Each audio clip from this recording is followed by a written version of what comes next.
रामू नाम का ईमानदार हलवाई और शहरी धोखेबाज कहानी। सुनो, एक छोटे से गांव में रामू नाम का एक हलवाई रहता था। वह अपनी ईमानदारी, मेहनत और स्वादिष्ट मिठाइयों के लिए दूर दूर तक प्रसिद्ध था।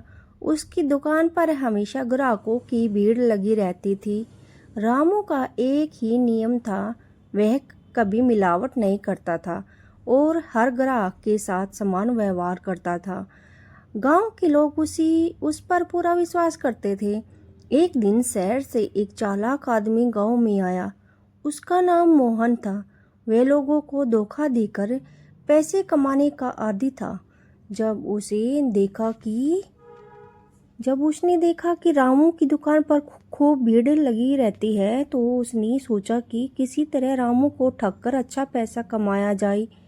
मोहन ने महंगे कपड़े पहने और खुद को एक व्यापारी बताकर रामू की दुकान पर पहुंचा।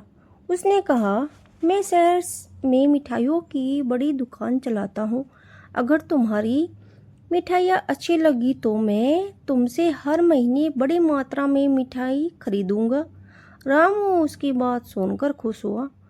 उसने मोहन को ताज़ी मिठाइयाँ खिलाई। मोहन ने मिठाइयों की खूब तारीफ की और कहा कि वह अगले दिन बड़ी खरीदारी करेगा। जाते समय उसने कहा, मैं अभी पैसे नहीं लाया हूँ, कल भुगतान कर दूंगा। तब तक मेरे लिए 100 किलो मिठाई तैयार रखना। रामू ने उसकी बात पर विश्वास कर लिया और पूरी रात मेहनत करके मिठाइयाँ तैयार की। अगले दिन मोहन आया, मिठाइयाँ गाड़ी में रखवाई और बोला, मैं अभी बैंक से पैसे लाकर आता हूँ। यह कहकर वह वहाँ से भाग गया।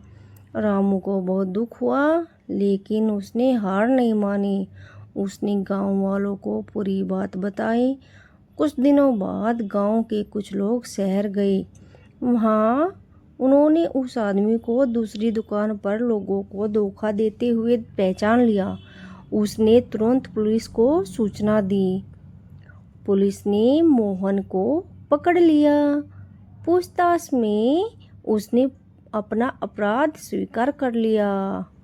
अदालत ने उसे सजा सुनाई और रामू को पूरा पैसा वापस दिलवा दिया।